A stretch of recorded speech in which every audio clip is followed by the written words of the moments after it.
But if we're going to be there, we have to be committed, and the government's got to be committed, and it's got to come across as being committed, which it doesn't at the moment. OK. Thank you very much. I'm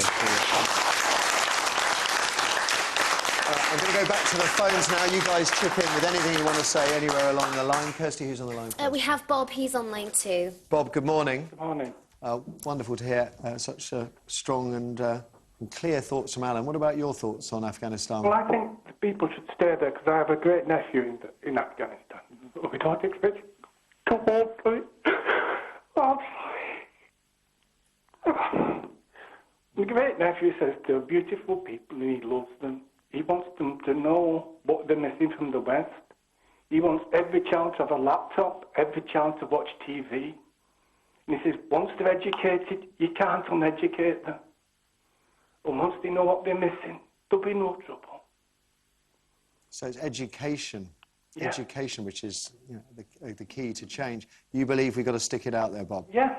You do, He's indeed. talking 3-4 generations. I mean, Not this, just well, this today, is tomorrow. And he's going to die out there. Bob, I'm sure he will come home safe. I will pray for that. But there is a point that Bob's raised there, which we haven't touched upon, which is, and certainly some of the top brass have alluded to it, 10, 20 years. There won't be the political will to stay there for 10 or 20 years. There won't be the political will to pay for it.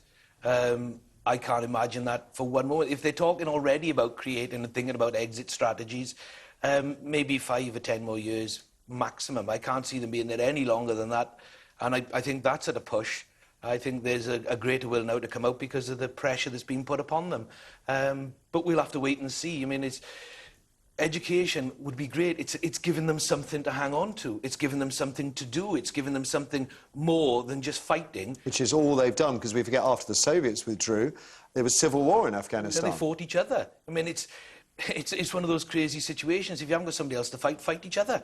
You know, what do you do with people with mentality like that? You know, children were starved of education. Women were not allowed or were put to death for being educated, for being nurses.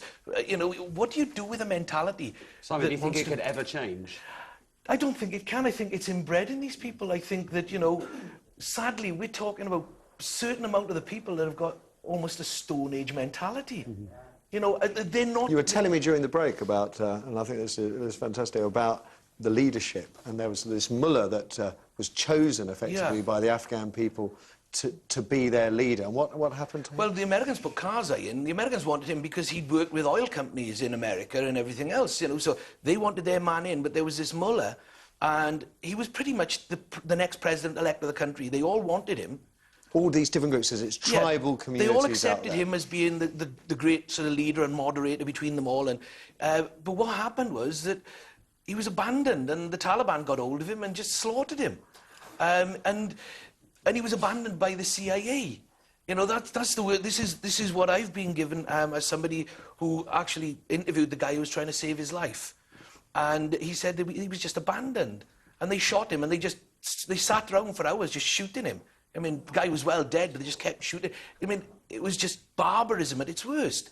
And, you know, if you're dealing with that type of mentality, what chance have we got at the moment of dealing with anything else? You know, the length of time we're stuck there... It's a bloody mess. It is an absolute mess, because we went in there with the whole reasoning of revenge. You know, led by the Americans, bloodthirsty for revenge for 9/11, so they could appease the public back in America. And then they leapt across and went to Iraq, which was perhaps their real objective of get a foothold anywhere over there so we can then make some sort of perverse sort of connection. And there never was. You know, and then they've gone back to Iraq, and they really don't know what to do with it. And that's one of the biggest issues we've got. What do you do when all the other ideas run out? It's like watching, I mean, it's a terrible sort of analogy, but it's like watching a football match where no team has got a clue, nobody's got anybody with genius or invention to make the game come to life. And at the moment, all of the initiative is being taken away from the Western troops by the Taliban, by all the cleverness of some of the people who orchestrate things behind the scenes. You know, they only have to put out one little message, and that's it. It takes over all the newspapers. Doesn't matter what our leaders say anymore. And I just get... I feel for Alan and all his loss and all the other families' losses, because it's getting so blurred at the edges now nobody really knows where we're going. The objectivity is disappearing. Let's leave those words hanging in the air now. What do people want to say, Kirsty? The next we have Matthew, and he's on line 1. Good morning, Matthew. Good morning, Matthew. Hello. Hello, Matthew. Hello. Welcome to the show. What would you like to say, sir? I was in Afghanistan 2008. I was wounded in action. And I was part of one of the strategies, the mentoring teams, which the government is using now.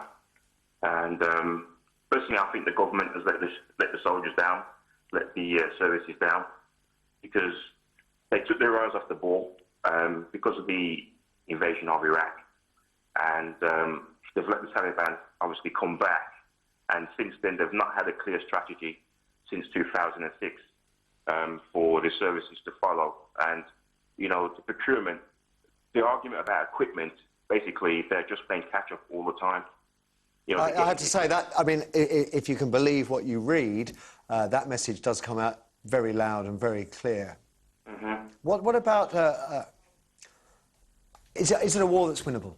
Could it be won? If Alan's right and we commit to it, could it be won? But I understand the argument about winning, but really, what is the win?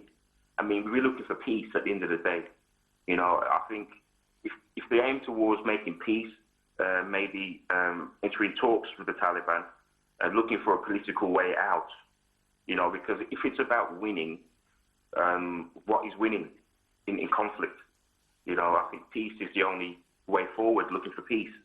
It's extraordinary, Carl, to hear people saying, you know, we've got to talk to the Taliban, we have to have a dialogue here, because you don't hear it very often anywhere else.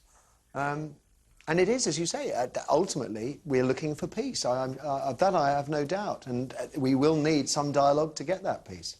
Yeah. The Taliban, they're fighters, you know, and the Afghans, the Southerners anyway, they're fighters.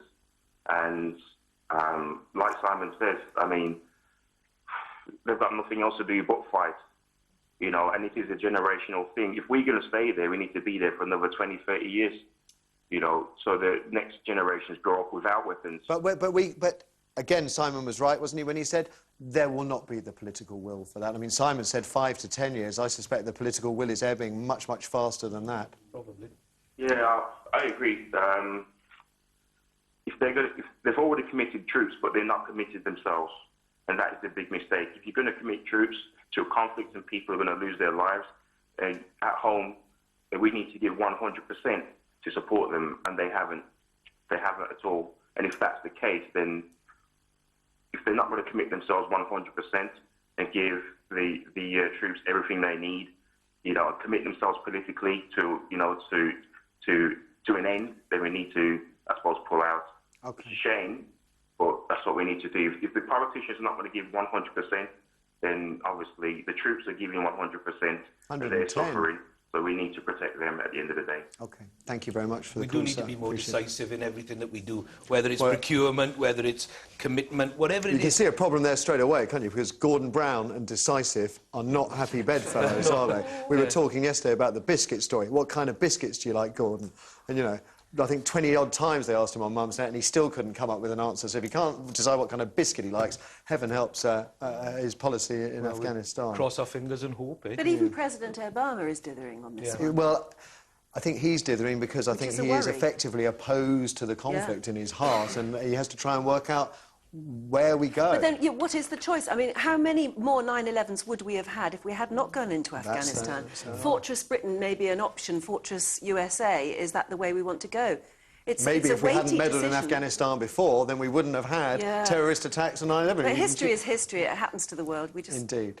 Thank you for that one, so let's have another. We have Nicola. She's on line 4. Nicola, good morning. Good morning. Good morning. What's your take on Afghanistan? My husband's lost 3 friends. He's been out there twice. The lads' morale is in their boots. They want to come home. They'd rather stand on the shore of England and fight for this country here. They want to come home. They've just had enough. There's this government and America now see Afghan as Vietnam. OK, Nicola, That note, I'm going to jump in there because that's where we started, and this fear that it would become some kind of Vietnam, but we are all out of time.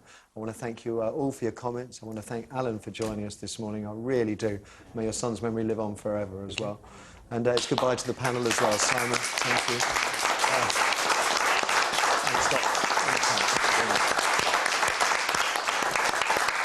Simon gave all his time. And it's only fair that I wave this book one more time. I hope it sells by the truckload as well. I really do. God bless you.